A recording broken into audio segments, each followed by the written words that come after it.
Cepet serang di sini. Naruto ini saya akan menganalisis One Piece untuk chapter terbaru, yaitu di chapter 1042. Nah, mari tanpa basa-basi lagi, kita langsung saja wadaw.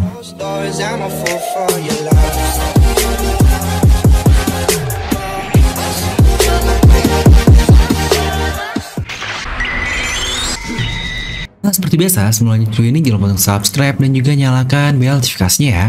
Karena kalian tidak akan tertinggal informasi menarik seputar One Piece hanya di channel Devil Nomi.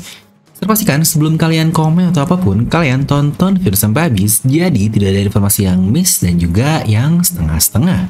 Oke, kali ini seperti biasa, kita akan bahas tuntas One Piece untuk chapter baru, yaitu di chapter 1042. Kira-kira ada apa aja sih yang mungkin terlewat? Serta buat kalian juga nih yang belum tahu alur ceritanya seperti apa, kalian bisa tonton video review dengan klik kartu di atas kanan ya. Nah, kita akan langsung saja bahas untuk chapter kali ini. Kita akan mulai dari cover story seperti biasa. Dimana cover story kali ini sepertinya bener-bener timeline yang paralel sama kita banget ya. Alias pertarungan di Onigashima. Ya setidaknya lebih dari 2 minggu setelah penyerangan Luffy ke Whole Cake Island. Karena di sini terlihat Oven pun sudah membaiklah, tidak ada luka-luka yang sebelumnya dia terima. Di sini Vinsmoke punya buku sendiri ya yang dibuat oleh Mondior yang entah isinya cuma Niji Yonji saja atau ada anak buah Germa yang lainnya. Ini anak buah yang lain ya, bukan keluarga Vinsmoke karena yang tertangkap cuma mereka berdua saja. Tapi mungkin yang mencurigakan di sini adalah Oven yang terlihat bingung ke arah Puding itu. Apa dia merasa kok Puding seakan-akan berpihak ke Vinsmoke ini atau gimana ya? Ini cukup mencurigakan. Sepertinya fokus di cover story kali ini adalah di Yonji, Niji, dan Puding Chuan juga. Ya kalau saya sih paling penasaran terhadap keadaan dari Katakuri dan Cracker saat itu bagaimana ya setelah dikalahkan oleh Luffy Senchou. Dimana chapter dimulai yang sangat kejam sekali, X-Drake yang menusuk si Pinol tepat di dadanya. Ini hal yang berkali-kali terjadi di arc ini loh, menusuk dengan pedang di dadanya. Mulai dari Asura oleh Oden, lalu juga ada Kiku juga oleh Oden. Ini Odennya Oden palsu ya, buatan Kanjuro. Mereka langsung ditusuk, tapi untuk para Scabard ini langsung jadi noob dan akhirnya ia langsung kalah. Sedangkan bos si Pinol ditusuk seperti ini, yang kita lihat bahkan dia keluar darah dari mulutnya dan hidungnya yang cukup banyak, tapi akhirnya nanti dia masih bisa nahan Luffy di akhir chapter. Itu gila banget sih. Tapi satu yang menarik adalah kata-kata dari si Pinol di sini, di mana dia bilang sirik kepada X-Drake. Karena dia punya keadilannya sendiri. Entah maksudnya dia pula ingin punya keadilannya sendiri atau bertindak atas keinginannya, tapi dia tidak bisa karena jelaslah di ini si Pinol harus mengikuti segala perintah dari atasannya. Seperti Tenryubito atau bahkan Gorosei sekalian. Makanya dia bilang sirik kepada X-Drake yang bisa bergerak atas sekeinginannya. Serta di sini pun terlihat X-Drake dia terkena Shigan sebanyak 2 tusukan di tenggorokannya. Ya memang bisa dibilang bang kayaknya X-Drake nggak akan mati sih karena dia ada di mode Zoan. Sebenarnya saya pun nggak ada bilang sedikit pun dia bakal mati, itu cuma mengulang kata-kata Oda saja. Jika Shigan dikenakan ke tenggorokan, manusia normal akan mati ketika tenggorokannya berlubang. Itu pun kata-kata dari Lucci kepada Luffy. Dan sekarang X-Drake dia punya darah dan daging seperti manusia biasa. Tapi memang dia sedang ada di mode Zoan dan kita semua tahu mode Zoan ini mempunyai ketahanan tubuh yang sangat kuat sekali. Jadi ya memang kecil sih kemungkinan X-Drake akan mati. Toh Kiku saja yang lebih parah, dia masih hidup-hidup saja yang menurut saya sangat aneh banget. Cuma detail sekali Oda memberikan kepada kita, ia dilukainya di tenggorokan, dan ini jadi mengingatkan saya ke kata-kata Hawkins tentang 1% kemungkinan dari orang akan hidup. Ingat 1% tetap sebuah kesempatan ya, alias tidak benar-benar nihil. Luffy aja di Marineford tidak menyentuh angka 0% dan akhirnya masih hidup. Untuk X-Drake ini memang sangat mungkin sekali dia bakal terus hidup kok, jadi ya santuy saja. Lanjut ke duel antara Luffy dan Kaido. Di sini ada yang sadar nggak sih? Di sini Kaido bilang kesakitan loh terkena tonjokan-tonjokan dari Luffy ini. Aduh ini berdua orang memang sakit mulu nih antara Luffy dan Kaido. Ketika Luffy dihajar oleh Kaido, di situ Luffy ngeluh sakit ke Kaido dan sekarang Kaido pun sama. Tapi lagi-lagi yang lebih saya fokuskan di sini adalah kata-kata Kaido yang bilang karet seharusnya tidak bisa melakukan hal seperti ini. Atau ditranslate yang lebih baik, ini bukan hal alami yang bisa dilakukan oleh material karet. Apa nih maksud dari kata-kata Kaido? Makanya ingat, ini sesuatu yang dikatakan Kaido terkait buah iblis Luffy part 2. Dimana sebelumnya awalnya dia pun mengejek Luffy setelah dia kalah dengan berkata, "Hah? Gomu-gomu apa?" Dan yang sekarang adalah ketika dia berkata ini bukanlah material dari karet. Dua kali indikasi yang Oda berikan kepada kita melalui buah iblis Luffy dan kata-katanya dari Kaido. Dan banyak dari hal lain juga sih, seperti ternyata buah iblis Luffy ini gomu-gomu dicuri oleh Shanks lah, dan juga kemungkinan buah iblis yang dibicarakan oleh Gorosei pun gomu-gomu. Dimana saya menemukan hal menarik dari blueprint buatan Vegapunk yang ditemukan oleh Franky. Apakah itu gomu-gomu? Oh, wadaw banget. Ini mungkin akan kita bahas di satu video sendiri. Yang ingin saya fokuskan di sini adalah dari semua perkataan yang ada, ya setidaknya Kaido dulu aja deh yang akan kita fokuskan. Buah iblis Luffy itu bukanlah gomu-gomu karena Kaido sendiri berkata mustahil karet bisa punya karakteristik yang seperti itu. Jadi apakah buah iblis Luffy ternyata ada bentuk lain dan itu pula alasan kenapa namanya diubah? Ingat bahkan Gorosei saja bingung namanya harus diubah loh. Ingat ini Gorosei, apalagi karakter biasa seperti Wushu atau Akagami no Shanks. Apalagi Luffy yang bocah yang cuma makan doang, ini makin jauh sekali. Dimana hal terepik dari chapter ini jelas saat Kaido berada di seksi mode-nya. Waduh banget. Karakter ganas kayak dia bisa bikin Oda kayak gitu tuh. Aduh, bayangin kalau musuh atau villain dari serial lain dibikin kayak gitu deh. Bayangin Aizen jadi kayak gitu atau Madara punya seksi face. Aduh, jelek banget. Nah, mengenai Kaido yang ngomong di sini dia bisa melihat masa depan, apa berarti selama ini pertarungan dia dengan Luffy ini masih belum serius? Karena dia belum menggunakan kemampuan dari Advance Kenbunsoku no Haki-nya. Wah, jika seperti itu, rendah hati sekali nih Kaido. Luffy aja udah susah payah, dia masih belum serius. Hanya setelah dia merasa kesakitan saja, baru akhirnya dia mengeluarkan kemampuannya.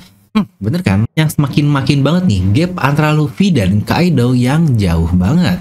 Lalu mode kedua dari chapter ini adalah mode pencuri seperti Kakasai si Saringan. Dia mencuri gaya bergerak dari serangan Luffy yang ini sejujurnya gila banget. Lagi-lagi di sini Luffy pun berubah ke mode Bondman-nya dan dia pun berkata ini adalah Gear 4 terakhir saya yang sama seperti yang dia katakan di chapter lalu. Aduh, apakah kita masih akan mempercayai nih perkataan terakhir-terakhir seperti itu? Setelah kita lihat dari Torao yang sebelumnya nih Pulmu nih bilang kemampuannya sudah dalam batasnya dan lain-lain, tapi akhirnya masih aja bisa ngeluarin awak keningnya. Dan Luffy pun sama. Tapi ini dia mode terakhir dari Kaido yaitu Killing Spree Mode alias mode pembunuh. Dari namanya aja ini udah seakan-akan mode ultimate dari Kaido. Ingat mode Kaido yang di chapter-chapter sebelumnya aja Luffy udah bilang jika hakinya bertambah kuat. Apalagi sekarang 3 mode yang Kaido gunakan meningkatkan kemampuannya dengan sangat drastis. Dari mode seksi yang dia bisa melihat ke masa depan, mode pencuri yang bisa niru gerakan Luffy, dan sekarang mode pembunuh yang bahkan bisa melukai Luffy sampai mata putih yang sudah menguasai pertahanan House Soku no Haki dan bahkan di Gear 4-nya. Ultimate power dari Raimai Hake Kaido pun yang bernama Haurai Hake. Ini serangan yang sangat gila banget. Serta momen Luffy menutup udara tidak keluar dari Gear 4-nya ini yang mengingatkan saya ke momen ketika Moria yang menahan bayangan agar tidak keluar juga. Memang sih banyak kesamaan antara Arc Thriller Bug dengan Onigashima ini yang sudah sering saya bahas lah di video lain. Dimana yang paling epic adalah penutup dari chapter ini. Ya benar, bos si Pinol yang sebelumnya terluka cukup parah setelah ditusuk oleh X-Drake, tahu-tahu dia masih bisa bergerak dan bahkan menahan Luffy sebelum mengeluarkan serangannya. Ini benar-benar gila banget sih, karakter ini sangat berdedikasi sekali. Dan cara dia mengganggu duel, kayaknya saya tahu nih siapa sosok di balik topeng bos si Pinol ini. Jeng jeng jeng, ternyata dia adalah Flampe. Aduh, enggak lah. Buat banyak yang bingung, kok Kaido nggak berhenti sih Min? Kan dia udah tahu jika duelnya tidak suka diganggu seperti itu. Alasan pertama, seperti kata-kata Luffy versus Katakuri dahulu. Kelengahan atau hal licik tidak ada dalam dunia bajak laut, itu salahnya yang tidak bisa menghindar. Dan Kaido pun sebagai bajak laut tentu akan memanfaatkan situasi untuk opsi ini sebenarnya cukup subjektif ya, karena kita nggak tahu perasaan Kaido. Namun opsi kedua yang paling jelas adalah dia sudah ancang-ancang atau kuda-kuda lah di mode Horai Hake-nya. Dan jelas tidak bisa berhenti di tengah-tengah lah, ibarat Luffy yang sudah siap nembakin konggannya, tapi setelah dilontarkan tiba-tiba ada yang mengganggu dan akhirnya tidak mungkin bisa dihentikan. Ya mungkin buat yang belum terbayang, ini ibarat waktu Sasuke dan Naruto yang tiba-tiba muncul Sakura di tengahnya, ya kurang lebih seperti itulah. Samalah dengan Kaido ini, makanya yang dilakukan cuma kaget saja melihat datangnya Spinol dan jebret double patch epic diberikan kepada kita.